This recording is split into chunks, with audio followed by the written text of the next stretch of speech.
ஆண்டவராகிய இயேசு கிறிஸ்துவின் நாமத்தினால இந்த திங்கட்கிழமை காலையில் உங்களை சந்திப்பதில் ரொம்ப சந்தோஷமா இருங்க.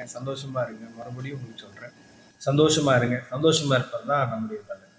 இந்த வாரம் என்ன பார்க்க போகிறோம் அப்படின்னா, பைபிள் படி இந்த உலக மனுஷங்க எப்படிப்பட்டவங்களாம் இருப்பாங்க, எப்படிப்பட்ட மனிதர்களாக இருப்பாங்க அப்படின்னு சொல்லி இந்த வாரம் ஃபுல்லாக நம்ம தியானிக்க போகிறோம். முதலாவது காரியமாக இந்த திங்கட்கிழமை காலையில் என்ன பார்க்க போகிறோம் அப்படின்னா, ஆதியாகமம் 44 வசனத்தில் கடைசி பாகம் எப்படியா சொல்லுகிறது, நீங்கள் நன்மைக்கு தீமை செய்தது என்ன.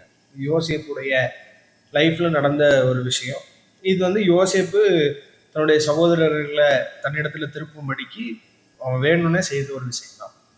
ஆனா அதுல ஒரு மனிதருடைய ஒரு தன்மை சொல்லப்பட்டிருக்கு, நன்மைக்கு தீமை செய்கிறது. அப்ப இந்த உலகம் எப்படிப்பட்ட உலகம் அப்படின்னா, நன்மைக்கு தீமை செய்கிற உலகம் தான். இயேசுவானவர் இந்த பூமியில நன்மை செய்கிறவராய் சுற்றி தெரிந்தார். எல்லாருக்குமே நன்மை தான் செஞ்சு, யாருக்குமே தீமை செய்யலை. அப்போ நன்மை செய்யற ஆண்டவரை இந்த உலகம் என்ன செஞ்சது அப்படின்னா, நன்மைக்கு பதிலாக தீமையை தான் செஞ்சது, தீமையை விளைவிச்சு. என்ன? சிலுவை பாடுகளை, சிலுவை மரணத்தை, அவரை ஒப்பு கொடுத்து அவரை மரணத்துக்கு ஏதுவாக தள்ளினார். இந்த உலகத்துக்கு சுவிசேஷம் சொன்னா பிடிக்காது, நல்லது செஞ்சா பிடிக்காது. அதான் நிறைய பேர் சொல்லுவாங்க, நல்லதுக்கு காலமே இல்லை. அது மாதிரி மனிதர்களுடைய மனப்பான்மை, மனிதர்களுடைய எண்ணம் எப்படி அப்படின்னா, நன்மைக்கு தீமை செய்கிற உலகம் தான்.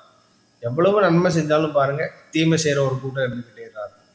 எவ்வளவு நன்மை செஞ்சாலும் அந்த கூட்டம் அது நன்மைக்கு நன்மை செய்யவே செய்யாது, தீமையை தான் திரும்ப தரும். ஏன்னா இந்த உலகம் பொல்லாங்கனுக்குள்ள இருக்கிறது. இந்த உலகம், அதனாலதான் அந்த உலகம் சத்ருடைய கையில இருக்கு. இந்த உலகம் என்னைக்குமே நல்லதை விளைவிக்க போறதே கிடையாது. ஆனா சொல்லுவாங்க, நீ எதை விதைக்கிறோ அதுதான் அறுப்பு அப்படின்னு சொல்லி. ஆனா நன்மை விதைப்பான நன்மை அறுக்க மாட்டோம், தீமையை தான் இருக்கும். அது மாதிரி நிறைய மனிதர்கள் எப்படிப்பட்டவங்கன்னா, நமக்கு தீமையை செய்யறவங்க, நமக்கு முன்னாடி நல்லவங்களா நடிப்பாங்க, நம்மகிட்ட நன்மை பெறுகிறதுக்காக என்ன வேணா செய்வாங்க. ஆனா ஒன்ஸ் உங்கள்கிட்ட இருந்து நன்மையை வாங்கினதுக்கு அப்புறம் உங்களுக்கு விரோதமா மாறுவாங்க, நம்பிக்கை துரோகிகளா மாறுவாங்க. நம்முடைய வாழ்க்கையில நம்ம நிறைய நம்பிக்கை துரோகிகளை நம்ம சந்திச்சிருக்கலாம். ஆனா ஒன்னே ஒண்ணு, நமக்கு நன்மை செய்தா மேன்மை இல்லையோன்னு கேட்ட ஒரே தெய்வம் ஏசப்பா மட்டும்தான். அதான் ஆண்டவர் காயினை பார்த்து கேட்டாரு, நீ நன்மை செய்தா உனக்கு மேன்மை இல்லையோ, அப்ப நான் நன்மை செஞ்சா எனக்கு நன்மை செய்வதற்கு ஒருவர் உண்டு அப்படின்னு சொன்னா ஏசப்பா மாத்திரம் தான். அதனால அவரை நம்பி நன்மை செய்ய, கர்த்தரை நம்பி, ஆண்டவரை நம்பி நன்மை செய்ய. எவ்வளவு நன்மை செய்ய முடியுமோ நன்மை செய்ய, நன்மை செய்ய முந்திக் கொள்ளுங்கள்.